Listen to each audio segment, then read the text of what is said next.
Alors aujourd'hui, nous pouvons constater aussi et surtout de l'illégalité de ce projet. Des coupes rases, hors délai légal et hors emprise du projet.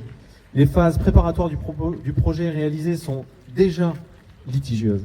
Nous ne pouvons pas accepter que cela se poursuive. Nous avons mis en demeure d'ailleurs à ce propos la préfecture, l'Adréal et alerté les autorités françaises de la biodiversité. À ce jour, nous n'avons toujours aucune réponse.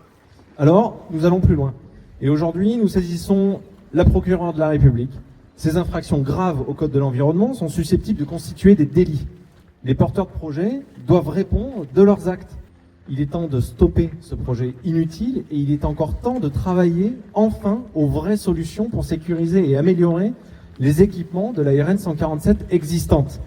Les travaux ne doivent pas reprendre en 2026. Il est temps maintenant de revenir à la raison, de stopper ce projet inutile, absurde et néfaste. Là, sur le projet dont il est question, on parle de 8 fermes qui sont impactées. Et en fait, ce qu'il faut bien comprendre, c'est que l'artificialisation des terres, c'est un aller qui est sans retour.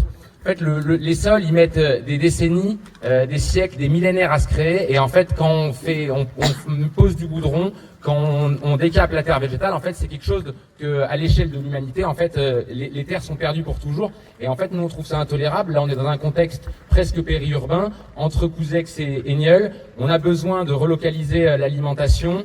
On a besoin d'installer des gens. On a besoin de maintenir des gens sur les fermes.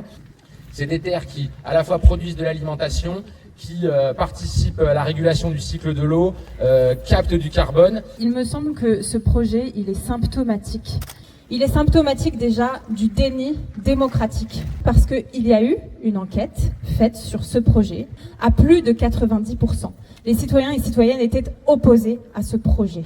Au sein du collectif Alouette, vous rassemblez des riverains, des habitants, des habitantes du territoire, des acteurs économiques, des agriculteurs, des chasseurs, des associations de protection de l'environnement, des élus, y compris les maires des communes concernées, qui sont contre ce projet.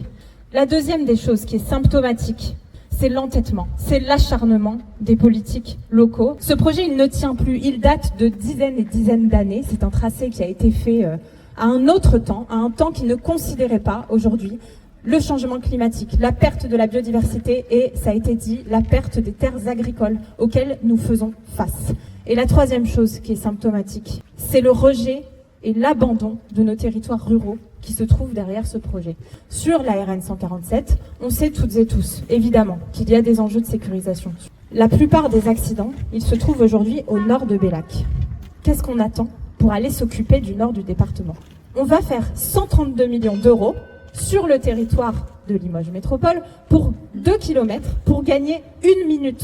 Et en plus, bien sûr qu'on pourrait faire des services publics dans le nord du département. Parce que pour désenclaver Bellac, on ne désenclave pas une ville en la connectant le plus rapidement possible à une autre ville. On ne désenclave pas Bellac en permettant d'aller le plus vite possible à Limoges. On désenclave Bellac en faisant des services publics à Bellac, en faisant des services publics dans les territoires ruraux.